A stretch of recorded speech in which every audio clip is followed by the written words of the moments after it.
அஸ்ஸலாமு அலைக்கும். Hello all, welcome to Rifaya's diary. Prawns masala எப்படி செய்கிறதுன்னு பார்க்கலாம். இந்த ப்ரான்ஸ் மசாலாவை நீங்கள் சோறு, இட்லி, தோசை, புரோட்டா, சப்பாத்தி நீங்கள் எது கூட வேணாலும் சைட் டிஷ்ஷாக வச்சு சாப்பிட்லாம். எல்லாத்துக்கும் மேட்ச் ஆகும்.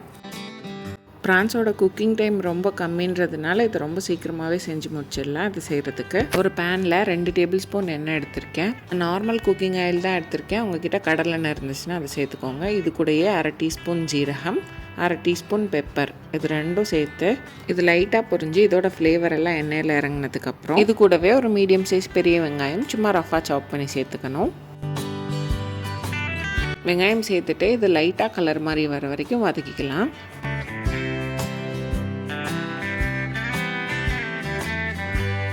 வெங்காயம் இந்தளவு கலர் மாதிரி வந்ததுன்னா போதும். இப்போ இது கூட பல்லு பூண்டு, 2 சின்ன துண்டு இஞ்சி சேர்த்துருக்கேன். இதுவும் லைட்டாக ரோஸ்ட் ஆகிற மாதிரி வதக்கிக்கணும்.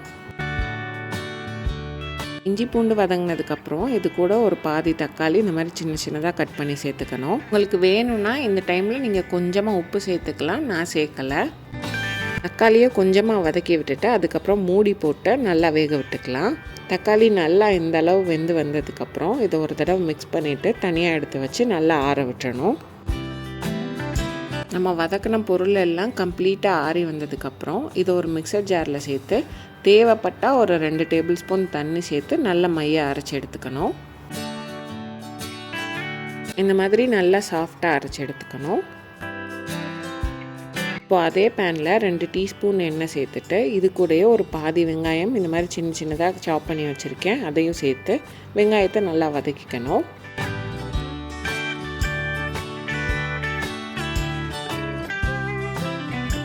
வெங்காயம் இந்தளவு வதங்கி வந்ததுக்கப்புறம் இது கூட 2 பச்சை மிளகா 2ஆக கட் பண்ணி சேர்த்துக்கணும். இது கூடயே கொஞ்சமாக கருவேப்பிலை சேர்த்து இது ரெண்டையும் நல்லா வதக்கிக்கணும். இது கூடயே ஒரு 1/2 தக்காளி சேர்த்து அதையும் நல்லா வதக்கிக்கணும். தக்காளி ரொம்ப மசியணும்னு இல்லை, லைட்டாக வதங்கினா போதும். அரைச்சிருக்க பேஸ்ட் மசாலாலாம் சேர்த்து மூடி வச்சு குக் பண்ணணும். தக்காளி லைட்டாக வதங்கினதுக்கப்புறம் இது கூட நம்ம அரைச்சி வச்சுருக்க பேஸ்ட் எல்லாத்தையும் சேர்த்துக்கணும். பேஸ்ட்டை சேர்த்துட்டு இதெல்லாம் நல்லா ஒன்று சேர்ந்து வர மாதிரி நல்லா வதக்கி விட்டுக்கணும்.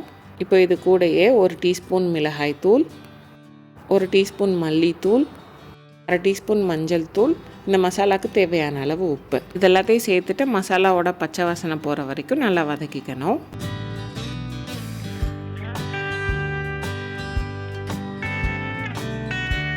இந்த அளவு எல்லாம் ஒன்றா வதங்கி வந்ததுக்கப்புறம் இது கூட மிக்சர் ஜாரை அலசி ஒரு 1/4 கப் தண்ணி சேர்த்துக்கிட்டேன். உங்களுக்கு கிரேவி எவ்வளோ வேணுமோ அதுக்கேற்ற மாதிரி தண்ணி சேர்த்துக்கோங்க. அதிகமாகவும் தண்ணி சேர்த்துடக்கூடாது.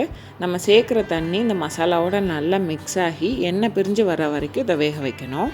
தண்ணி அதிகமாக சேர்த்துட்டோன்னா நம்ம ப்ரான்ஸ் சேர்க்கும் போது ப்ரான்ஸும் தண்ணி விடும். அப்போ தண்ணி இன்னமும் அதிகமாகிடும். அப்புறம் மசாலா எதுவும் ப்ரான்ஸில் பைண்ட் ஆகாது. இந்த மாதிரி லைட்டாக எண்ணெய் பிரிஞ்சு வந்ததுக்கப்புறம் மூடி போட்டு இன்னும் ஒரு 2 நிமிஷம் குக் பண்ணிக்கணும்.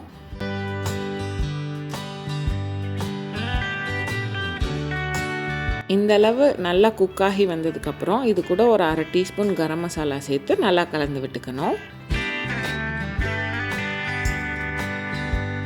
கரம் மசாலாலாம் இந்த மசாலாவோட கலந்து நல்லா குக்காகி வந்ததுக்கப்புறம் எடுத்து வச்சுருக்க ப்ரான்ஸ் இது கூட சேர்த்துக்கணும். நான் 250 கிராம் எடுத்திருக்கேன். இதில் சேர்க்குறதுக்கு முன்னாடி ப்ரான்ஸில் கொஞ்சமாக லெமன் ஜூஸும் கொஞ்சமாக உப்பும் சேர்த்து ஊற வச்சுக்கிட்டேன். இப்போ எடுத்திருக்க ப்ரான்ஸ் எல்லாத்தையும் இது கூட சேர்த்து நல்லா மசாலாவோட கோட்டாகி வர மாதிரி மிக்ஸ் பண்ணி விட்டுக்கணும்.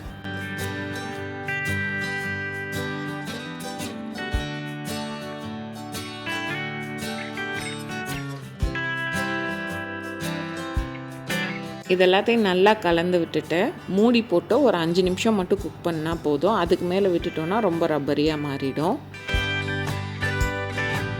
5 நிமிஷத்துக்கு அப்புறம் ஓப்பன் பண்ணி நல்லா கலந்து விட்டுக்கணும்.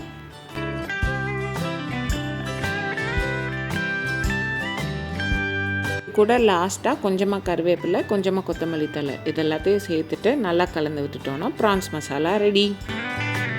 நான் ப்ரான் எடுத்து கட் பண்ணி காமிச்சிருக்கேன். ரொம்ப சாஃப்டாக வந்திருக்கு. கரெக்டான டைமுக்குள்ளே குக் பண்ணி எடுத்துட்டோன்னா நல்லா சாஃப்டாக ஜூஸியாக இருக்கும். ரொம்ப நேரம் ஆயிடுச்சுன்னா ரொம்ப ரப்பரியாக மாறிடும். கண்டிப்பாக ட்ரை பண்ணி பாருங்கள். ட்ரை பண்ணிவிட்டு எப்படி இருந்ததுன்னு கமெண்ட்ஸில் சொல்லுங்கள். இந்த வீடியோ பிடிச்சிருந்தா ரிஃபயர்ஸ் டைரியை லைக் பண்ணுங்கள், சப்ஸ்கிரைப் பண்ணுங்கள், ஷேர் பண்ணுங்கள். சப்ஸ்கிரைப் பண்ணிவிட்டு பக்கத்தில் இருக்க பெல் ஐக்கானை கிளிக் பண்ணிக்கோங்க. அப்போ தான் வீடியோ போஸ்ட் பண்ணால் நோட்டிஃபிகேஷன் வரும்.